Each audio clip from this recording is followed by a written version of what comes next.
শবে বরাত এর অর্থ হলো মুক্তির রাত। আল্লাহ রাব্বুল আলামিন এই রাতে বান্দাকে মুক্তি দিবেন। এই প্রসঙ্গে মুফাসসিরিন ইকরাম উল্লেখ করে বলেন যে শবে বরাত সম্পর্কে যদিও কোরআনে কারীমের মধ্যে নির্দিষ্ট কোনো সূরা বা আয়াত নাই, তবে সূরা দুখানের 3 ও 4 ও 5 নম্বর আয়াতে আল্লাহ রাব্বুল আলামিন এই শবে বরাতের প্রতি ইঙ্গিত দিয়েছেন। নাহমাদুহু ওয়া নুসাল্লি আলা রাসূলিহিল কারীম, আম্মা বা'দ, ফাআউযু বিল্লাহি মিনাশ শাইতানির রাজীম, বিসমিল্লাহির রহমানির রহিম। ইন্না আনজালনাহু ফি লাইলাতিন মুবারাকাতিন ইন্না কুন্না মুনদিরিন ফিহা ইউফরাকু কুল্লু আমরিন হাকিম। আল্লাহ রাব্বুল আলামিনের দরবারে লাখ কোটি শুকর যেই মহান রব্বুল আলামিন আমাদেরকে শবে বরাতের একেবারে পূর্ব মুহূর্তে উপনীত করেছেন। সব শব্দের অর্থ হলো রাত, আর বরাত মানে হচ্ছে মুক্তি। এই ভাষাটি ফার্সি ভাষা। তো শবে বরাত এর অর্থ হলো মুক্তির রাত। আল্লাহ রাব্বুল আলামিন এই রাতে বান্দাকে মুক্তি দিবেন। এই প্রসঙ্গে মুফাসসিরিন ইকরাম উল্লেখ করে বলেন যে শবে বরাত সম্পর্কে যদিও কোরআনে কারীমের মধ্যে নির্দিষ্ট কোনো সূরা বা আয়াত নাই, তবে সূরা দুখানের 3 ও 4 ও 5 নম্বর আয়াতে আল্লাহ রাব্বুল আলামিন এই শবে বরাতের প্রতি ইঙ্গিত দিয়েছেন। আল্লাহ রাব্বুল আলামিন বলেন, ইন্না আনজালনাহু ফি লাইলাতিন মুবারাকাতিন ইন্না কুন্না মুনদিরিন ফিহা ইউফরাকু কুল্লু আমরিন হাকিম। আল্লাহ রাব্বুল আলামিন বলেন যে ওই শিবানী আল কোরআনকে আমি আল্লাহ তাআলা এই শবে বরাতের রাতে অবতীর্ণ করেছি, এবং এই রাতে গুরুত্বপূর্ণ যে বিষয়াদি রয়েছে আমি আল্লাহ তাআলা এটাকে নির্ধারণ করি। শুধুমাত্র যারা বিদ্বেষ পোষণ করে, আল্লাহ তাআলার সাথে অংশীদারিত্ব করে, এই সমস্ত বিষয় ব্যতীত। তো এই রাতের গুরুত্ব কেমন? আল্লাহর রাসূল সাল্লাল্লাহু আলাইহি ওয়াসাল্লাম হাদিসের মধ্যে বলেন যে মহান রব্বুল আলামিন এই শবে বরাতের রাতে একেবারে নিচের আসমানে চলে আসেন এবং বান্দাদেরকে আহ্বান করে বলেন যে কোন বান্দা পাপী রয়েছে, আমি আল্লাহ তাআলার কাছে ক্ষমা প্রার্থনা করো, আমি আল্লাহ তাআলা তোমার পাপকে মোচন করব। কোন ব্যক্তি অভাবগ্রস্ত রয়েছে, তার অভাবগ্রস্তকে আমি আল্লাহ তাআলা দূরীভূত করব। কোন ব্যক্তি হাজতওয়ালা রয়েছে, তার প্রয়োজন রয়েছে, আমি আল্লাহ তাআলাকে বলো, আমি আল্লাহ তাআলা সেটাকে পূরণ করব। হযরত আয়েশা সিদ্দিকা রাদিয়াল্লাহু তাআলা আনহা বলেন যে মহানবী সাল্লাল্লাহু আলাইহি ওয়াসাল্লাম এক রাতে নামাজে দাঁড়িয়েছিলেন। আল্লাহর রাসূল সাল্লাল্লাহু আলাইহি ওয়াসাল্লাম নামাজ পড়তেছিলেন, সিজদায় এত লম্বা সময় নিয়েছিলেন।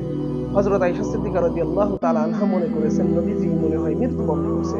তো নবী করিম সাল্লাল্লাহু আলাইহি ওয়াসাল্লামের কাছে গিয়ে তার পা মুবারক ধরে দেখেন যে পা গুলো নড়তেছে।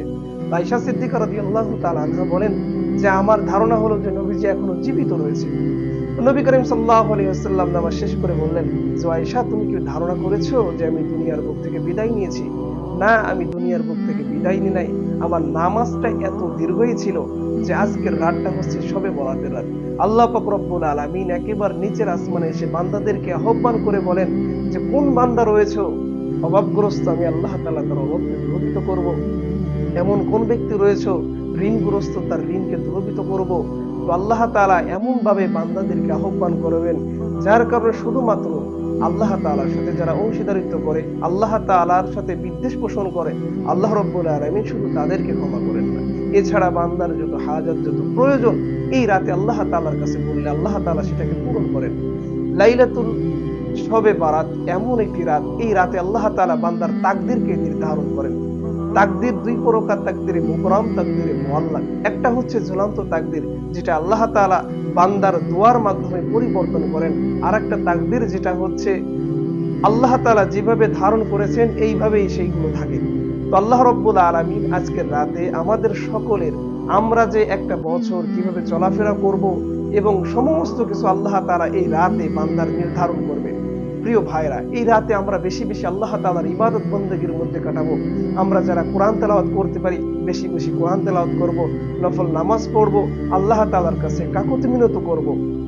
আমার জীবনের কি কি গুনাহ রয়েছে এটা তো শুধু আমি মাত্র নিজেই জানি। তো এই গুনার দিকে আমরা লক্ষ্য করে আল্লাহ তাআলার কাছে যদি আমরা সেইভাবে চাই, আল্লাহ তাআলার কাছে যদি বলি, দুনিয়ার যত প্রয়োজন একমাত্র প্রয়োজনকে পূরণ করার মালিক হলো আল্লাহ। তো আমরা সকলে এই রাতটিকে বরকতপূর্ণ রাত মনে করে আমরা যারা সক্ষম রয়েছি আমরা নফল রোজা রাখবো। যারা কোরআন তেলাওয়াত করতে পারি সারাটা রাত, হয়তো কোরআন তেলাওয়াত হোক বা নফল নামাজ হোক, এইভাবে যেন আমাদের শবে বরাতটা কাটে। আল্লাহ তাআলা তাইলে আমাদের গোটা একটা বছর আমরা যেভাবে পরিচালনা করব, তো আমার প্রথম যদি আমলটা ভালো হয়, হয়তো আল্লাহ তাআলা এই আমলের মাধ্যমে আমার পুরোটা বছরের আমলকে সুন্দর করে দিবেন। আল্লাহ রাব্বুল আলামিন আমাদের সকলকে আমল করার তৌফিক দান করুন। ওয়া আখিরু দাওয়ানা আলহামদুলিল্লাহি রাব্বিল আলামিন।